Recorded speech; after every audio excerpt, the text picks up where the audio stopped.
Sino ang tunay na mapalad? Ako po si Father Fiel Pareha at ito po ang ating segment, ang Daily Devotion, na kung saan tayo po ay magdarasal, magbabasa at magninilay kasama ng salita ng Diyos sa buong taon. Manalangin tayo. Sa ngalan ng Ama, ng Anak at ng Espiritu Santo. Amen. Halina, banal na Espiritu, liwanagan mo ang aming puso at isip, nang maunawaan at may sa buhay namin ang iyong salita. Amen. Our Bible passage for today is from the Gospel of St. Luke chapter 11, verses 27 to 28, and I read it for you. While he was saying this, a woman in the crowd raised her voice and said to him, "Blessed is the womb that bore you, and the breasts that nurse you."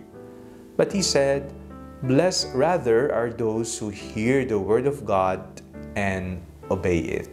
Napakaikli po ng ating binasang ebanghelyo sa araw na ito.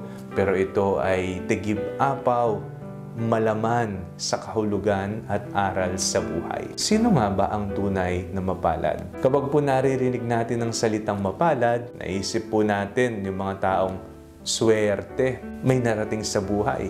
Maganda ang tahanan, may mga sasakyang naipundar, maraming pera sa bangko, napakaganda ng mga kasuotan, masarap ang kinakain. Yan po ang sa paningin ng mundo. Pero, sino nga ba ang tunay na mapalad? Sa ating pong binasang ebanghelyo sa araw na ito, tila kaiba kung sino nga ba ang tunay na mapalad. Sabi po ng Panginoong Jesucristo, "Blessed rather are those who hear the word of God and obey it." Napakapalad ko pala kapag pinakikinggan ko ang salita ng Diyos. Napakapalad ko pala kapag alam ko ang salita ng Diyos. Napakapalad ko pala kung binabasa ko ang salita ng Diyos.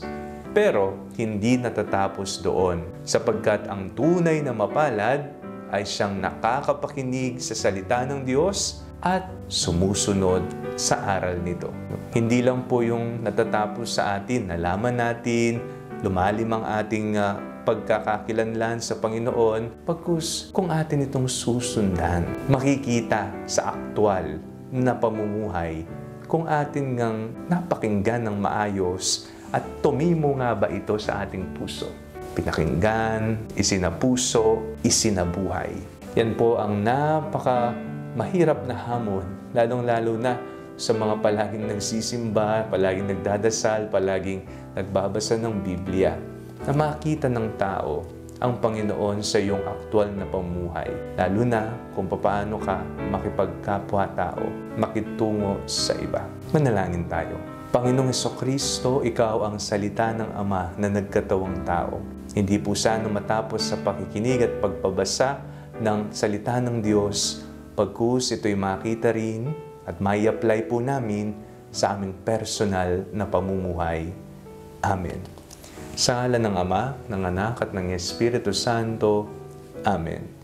Huwag po ninyong kalimutang i-like ang video ito, mag-comment po kayo and share it with your family and friends. Ang Panalangin Bago Matulog ay may sariling Facebook page na po. Huwag niyo pong kakalimutang mag-like at mag-follow dito, and do not forget to subscribe to our YouTube channel.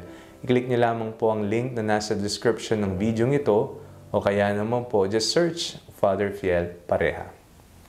God bless you po.